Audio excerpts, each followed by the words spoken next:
Alamin hamdan syakirin hamdan na'imin hamdan fi ni'amahu wa yukafi'u mazidah. Alhamdulillahilladzi anzala 'ala 'abdihil kitab wa lam yaj'al lahu 'iwaja. Asyhadu an la ilaha illallah wahdahu la syarika lah wa asyhadu anna sayyidana wa nabiyana Muhammad Rasulullah sallallahu alaihi wasallam. Allahumma salli ala sayyidina Muhammad wa ala ali sayyidina Muhammad kama sallaita ala Ibrahim wa ala ali Ibrahim wa barik ala sayyidina Muhammad wa ala ali sayyidina Muhammad fil alamin innaka Hamidum Majid. Fa ya ayyuhal hadirun inni usikum wa iyaya bittaqwallah wa ta'atihi la'allakum turhamun. Ya ayyuhalladzina amanu taqullaha haqqa tuqatih wa la tamutunna illa wa antum muslimun. Fasma'u qala Allah ta'ala fil Qur'anil Karim. Na'udzu billahi minasy syaithanir rajim. Bismillahirrahmanirrahim. Alhaakumut takatsur hatta zurtumul maqabir. Kalla sawfa ta'lamun thumma kalla sawfa ta'lamun. Kalla law ta'lamuna 'ilmal yaqin la tarawunnal jahim thumma la tarawunnaha 'ainal yaqin thumma la tus'alunna yawma idzin 'anil na'im. Thumma qala Allah ta'ala aidan fi suratil ukhra inna a'tainakal kautsar fasholli li rabbika wanhar inna syani'aka huwal abtar. Shadaqallahul azim. Allahu akbar, Allahu akbar, Allahu akbar, Allahu akbar, walillahil hamd. Alhamdulillah, puji puja syukur kehadirat Allah Subhanahu wa taala yang senantiasa melimpahkan rahmat dan karunia-Nya kepada kita bersama. Dengan rahmat dan karunia tersebut, alhamdulillah, kita bisa dapat duduk di majelis ini penuh dengan kesehatan, penuh dengan nikmat iman, dan penuh dengan nikmat Islam. Segala penghormatan dan selawat beriringan salam li nabiyina Muhammad Rasulullah sallallahu alaihi wasallam. Allahumma salli ala sayyidina Muhammad wa ala ali sayyidina Muhammad. Bapak-bapak, kaum muslimin, hari sidang hari raya Aidil Adha yang dirahmati Allah. Bersyukur kita kepada Allah, berselawat kita kepada baginda Rasulullah. Mudah-mudahan lahir dari fahmun kita, mengalir dari lubuk hati kita yang paling dalam, setiap amalan yang kita lakukan di hari ini mudah-mudahan dibalas oleh Allah Subhanahu wa taala. Allahu akbar, Allahu akbar, Allahu akbar, Allahu akbar, walillahil hamd. Bapak-bapak, ibu-ibu, hadirin wal hadirat jamaah Aidil Adha yang dirahmati Allah. Seluruh umat Islam hampir di permukaan bumi ini sekarang mengumandangkan kalimat takbir, menandakan begitu besarnya asma Allah, begitu agungnya nama Allah dengan sebutan Allahu Akbar. Begitu semangatnya kita, begitu gembiranya kita, apalagi kita sedang melaksanakan yang namanya Aidil Adha, yang disebut juga dengan Aidil Korban. Bapak kaum muslimin rahimakumullah, berbicara kita tentang masalah Aidil Korban artinya bukan hari raya penyembelihan. Sekali lagi, berbicara kita tentang berkata Aidil Korban bukan hari raya penyembelihan. Yang tepatnya apa? Aidil Adha. Kalau kita mengartikan Aidil Korban, itu artinya bukan hari raya penyembelihan, bukan, tapi adalah hari pendekatan. Kita tinggal sedikit kaum muslimin rahimakumullah. Masih banyak di antara kita mengartikan korban itu adalah penyembelihan. Tidak. Secara kaidah bahasa, korban itu artinya qoroba yaqribu, pendekatan.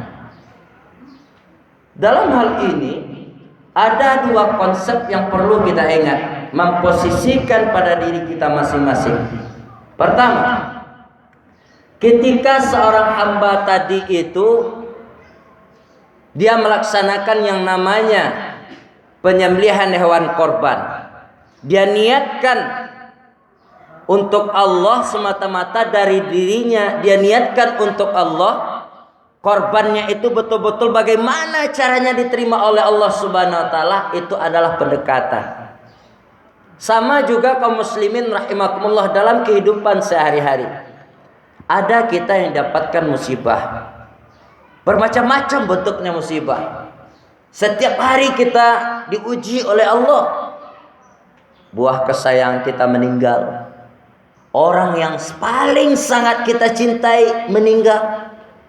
Atau barang yang susah-susah kita dapatkan dari hasil jerih payah kita yang kita dapatkan hilang begitu saja.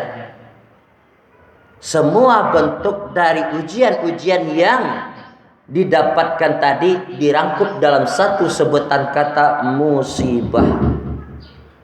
Bapak saudaraku kaum muslimin rahimakumullah, andai kata semua bentuk musibah yang ditimpa kepada kita tadi, orang yang tertimpa, individu yang bersangkutan itu adalah mukmin sejati, dia akan kembalikan kepada Allah.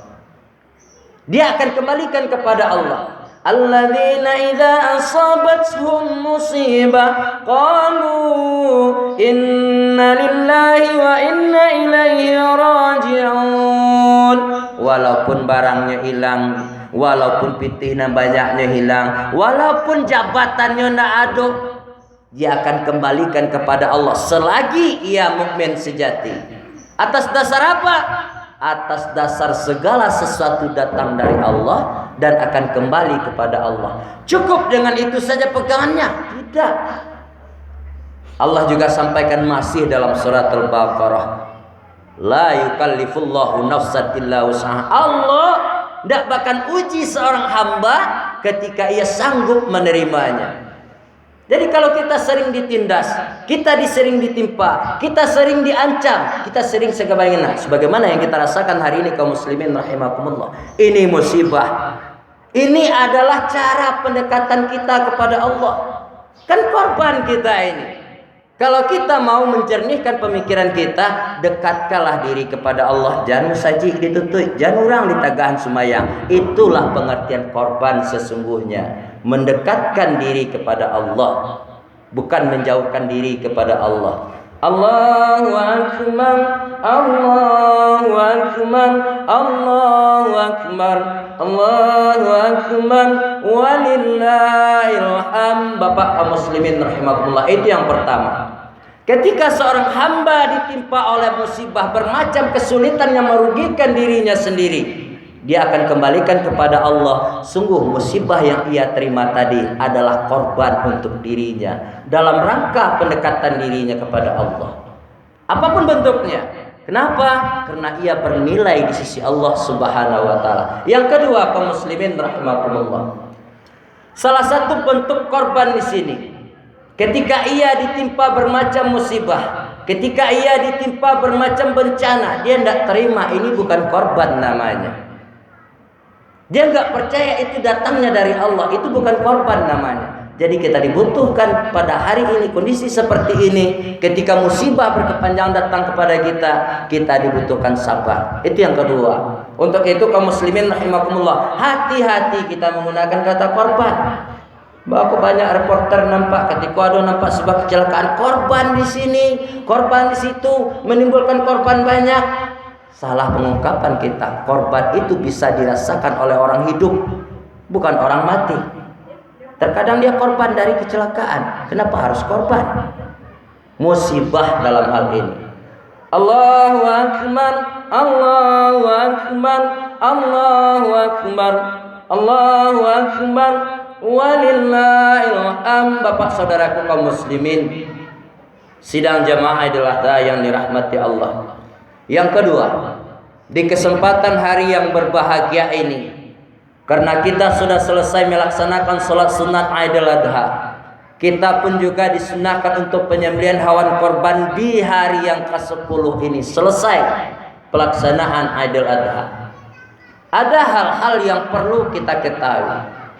Masih banyak muncul pemikiran di antara kita bahwasanya hewan kurban, berkorban yang kita lakukan itu adalah suruhan-suruhan biasa saja. Sekali lagi kaum muslimin rahimakumullah, untuk masalah penyembelihan hewan kurban Yaumul Udhiyah itu ada dasar Al-Qur'annya. Jangan kita banding-bandingkan dengan akikah.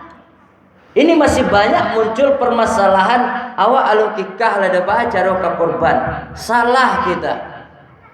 Tidak ada hubungan akikah dengan korban, tapi pelaksanaan penyelenggaraan memang ada, sama-sama menyembelih hewan. Tapi ketika pelaksanaan akikah belum kita, kemudian tertunda pelaksanaan kurban kita, jauh benar. Allah Subhanahu wa taala sampaikan dalam surat Inna a'tainakal kautsar, surat Kautsar tadi, fasholli li rabbika wanhar. Sungguh kata Allah, sudah banyak kami berikan nikmat kepadamu. Allah suruh kita melaksanakan sholat. Kita ulang-ulang kaji Bapak.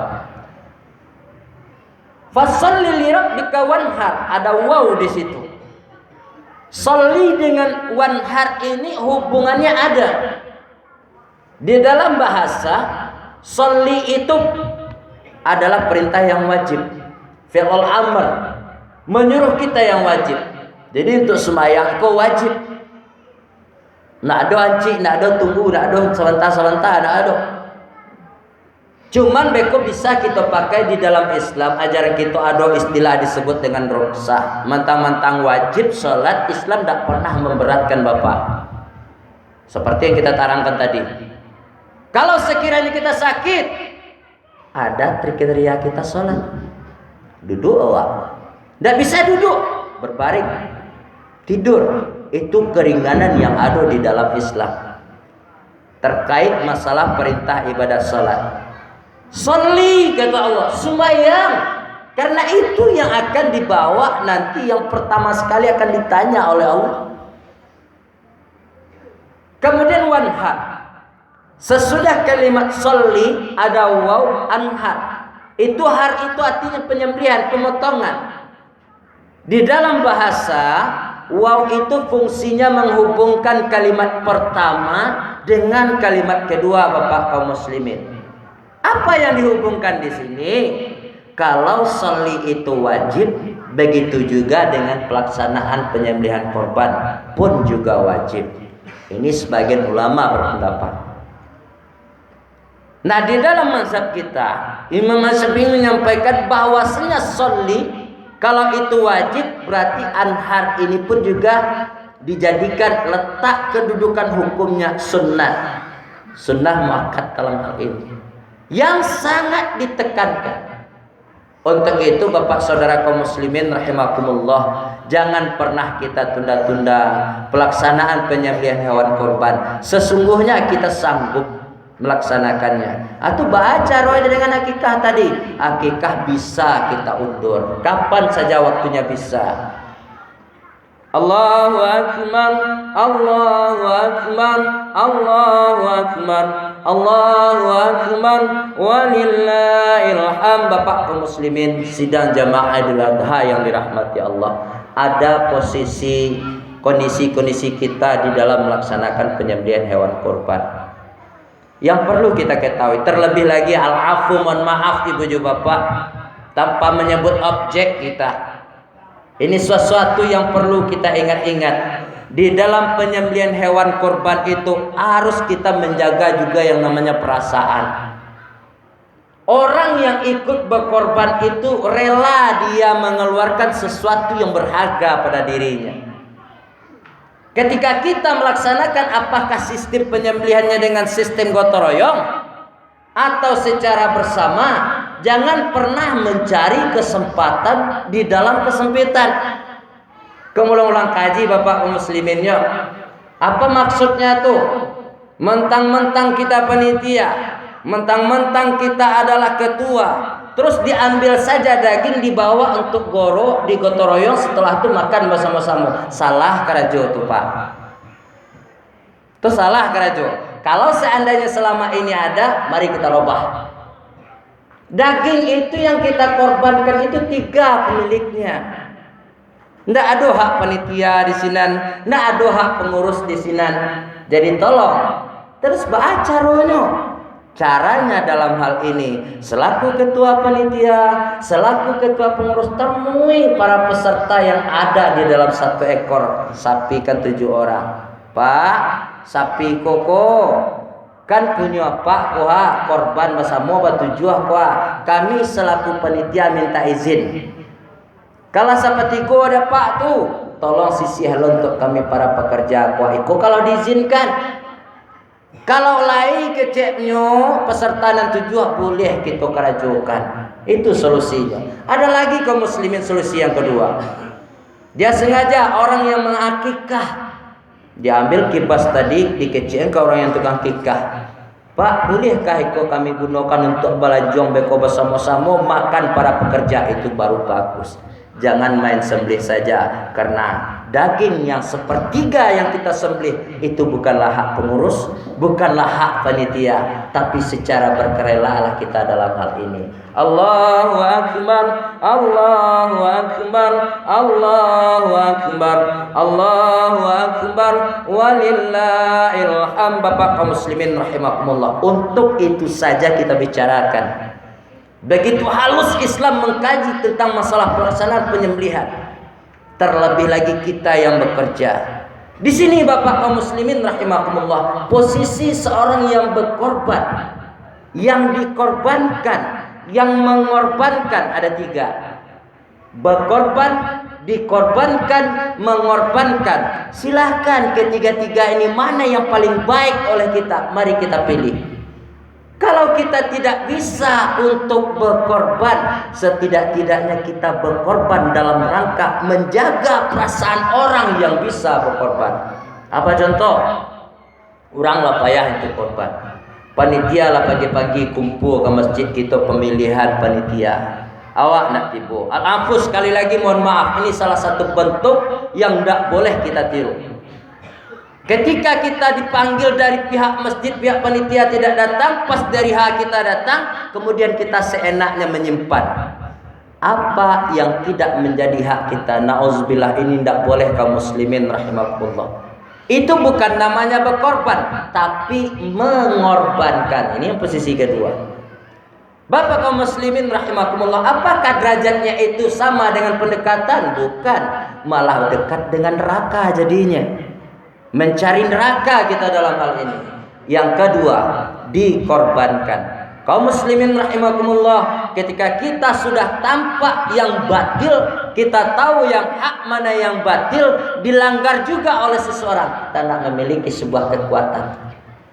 Kita tidak memiliki sebuah power. Apakah itu dia berbuat zalim secara terang-terangan? Tidak ada kesanggupan kita. Rasulullah dalam hal ini sampaikan, man ra'a minkum munkaran falyughayyir biyadihi fa illam yastati fa bilisan fa illam yastati fa biqalbihi. Apabila di antara kita nampak orang-orang yang berbuat zalim, berbuat maksiat, tugas kita lah untuk menasihatinya. Dengan cara apa? Yang pertama dengan tangan, kekuatan. Artinya apa? Kita memiliki kekuasaan, kita gunakan kekuasaan. Jangan terbalik seperti sekarang ini. Ini kan tidak tahu kita info apanya, malah kita yang dikorbankan semuanya. Nauzubillah, kita mohon kepada Allah, berhusnuzan kepada Allah. Mudah-mudahan Allah Subhanahu wa taala memberikan tempat yang layak, hidayah yang baik, petunjuk yang hebat kepada para pemimpin kita, bisa mencarikan solusi yang terhebat. Kita dikorbankan. Ketika seorang hamba tadi mendapatkan yang namanya status dikorbankan, maka kita harus memberikan sebuah nasihat. Nah, doa kekuasaan berupa tangan, kita ngomong dengan mulut, qaulin bil syadid, dengan perkataan qaulan bil hikmah, qaulan bis syadidah, qaulan bil karimah, dengan 3 perkataan dan juga dengan kata-kata yang hikmah. Yang ketiga, ndak yo ada kekuatan awak di situ Bapak kaum muslimin rahimakumullah, kita rubah dengan yang namanya doa. Mudah-mudahan dengan doa segala sesuatu hendaknya selesai. Sebagaimana yang dikatakan oleh baginda Rasulullah sallallahu alaihi wasallam, ad-du'a usilahul mu'min wa imaduddin wa nurullahu samawati wal ard. Doa itu senjata orang-orang mukmin. Mudah-mudahan Bapak saudaraku kaum muslimin, sidang jamaah Idul Adha yang dirahmati Allah, pelaksanaan hari raya ini mudah-mudahan bisa kita ikuti dengan lebih semarak, lebih aman dan tentram serta tertib dan diridhai oleh Allah Subhanahu wa taala. Allahu akbar, Allahu akbar, Allahu akbar, Allahu akbar, walillahil hamd. Terakhir Bapak kaum muslimin rahimakumullah, bagi kita yang belum bisa dan belum sanggup melaksanakan penyembelihan hewan korban, selalulah berniat, selalulah pasang i'tiqad. Mudah-mudahan di hari yang akan datang Allah Subhanahu wa taala masih memanjangkan umur kita dan menemukan kita dengan hari Yaumul Udhiyah, hari yang ditunggu-tunggu oleh umat Islam sedunia. Hanya itulah permohonan kita kepada Allah, di samping kita mendapatkan nikmat keimanan, kesehatan, agar kita bisa lebih mendekatkan diri kita kepada Allah. Untuk itu mari kita bulatkan tekad kita. Mudah-mudahan khutbah yang singkat pada kesempatan hari ini bisa kita jadikan sebagai usia takwa dan terlaksana dalam aplikasi kehidupan kita.